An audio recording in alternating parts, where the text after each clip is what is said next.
It was a pretty complete expression of the star, using the star as a motif. Frank Stella's name means star in Italian, and for decades that was the problem, the reason he stopped making them. When I started out, I didn't really want to hear about my name was Stella and I made a shape painting of a star. But then computer design technology came along and 3D printing. Suddenly, the star had possibilities. It's pretty easy to put them together and turn them around and see how they look. The Aldrich Contemporary Art Museum in Ridgefield, Connecticut, has gathered a small galaxy of Frank Stella's stars. Old and new. They may look really different from each other to you or me, but to the artist, they have something in common other than being stars. So there's surfaces to paint on, and I guess that's why I say, look, it's still about painting in a way. It's always been about painting. Even 6 decades ago, when the paintings looked like this.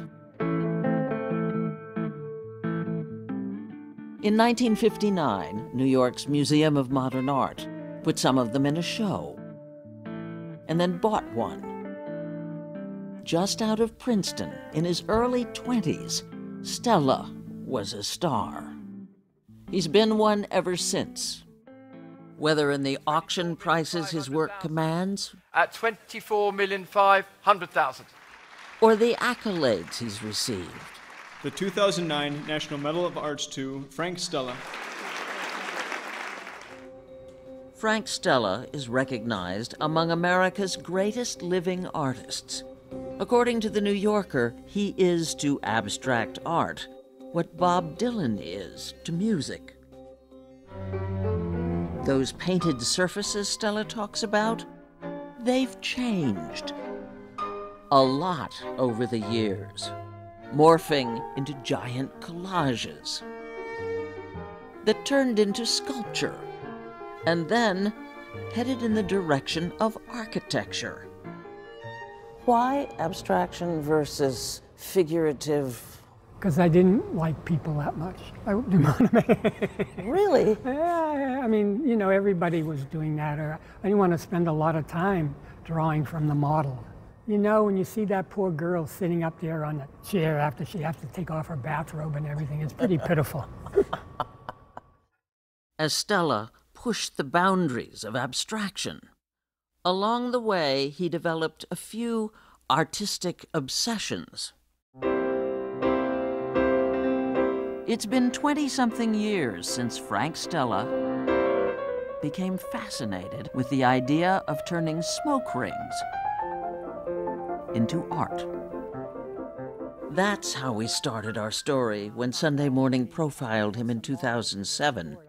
I couldn't resist showing it again. In some ways, this reminds me of the smoke rings, the way they travel. That's what they are. They are. Those are smoke rings? Yeah. But 14 years later, they've evolved. They're free-floating, three-dimensional, made out of slick painted fiberglass or aluminum tubing. This is called fluid motion. It even looks huge in Frank Stella's airplane hangar-sized studio in upstate New York, which resembles a meander through his brain at various points in his career. I guess you'd say I'm restless up to a point, yeah. I can't help that. Still? Yes.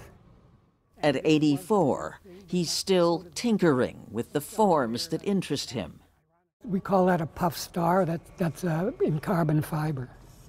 It allows it to be curved. Yeah, that's what makes it expensive.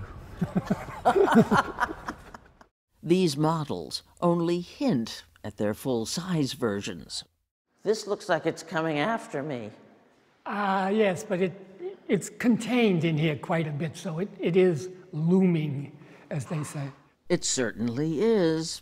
This one in the show at the Aldrich is 21 feet in all directions.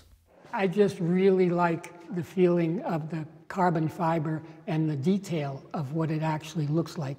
The people who did the carbon fiber, they do work for Formula One. Yes, Formula One race cars. Were you happy with these results? Are you kidding? Actually, beyond my imagination. That's saying something for a man perpetually doing battle with what he sees as problems. Outside, you don't know what's going to happen. I mean, you know, Mother Nature's quite difficult competitor. It's raining. Yeah.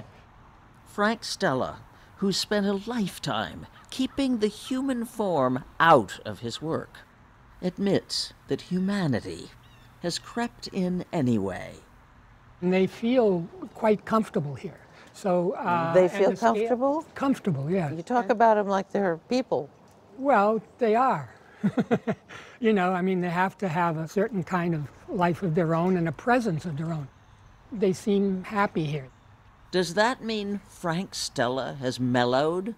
That he's any less curmudgeonly about the arc of his long and, I'll say it, stellar career? Hardly. You know, I went from being a young artist to a middle-aged artist to a mature artist, and now I'm a is he still alive artist. Do you have any sense of what you'd like your legacy to be? I don't, I'm not a legacy person. Ever the contrarian, he'd rather just hit rewind. It would be probably a lot more satisfying to people if I started out like this and it ended up with the black painting. If you played my career back the other way, people would say, oh, look how fantastic he ended up with those beautiful paintings at the end.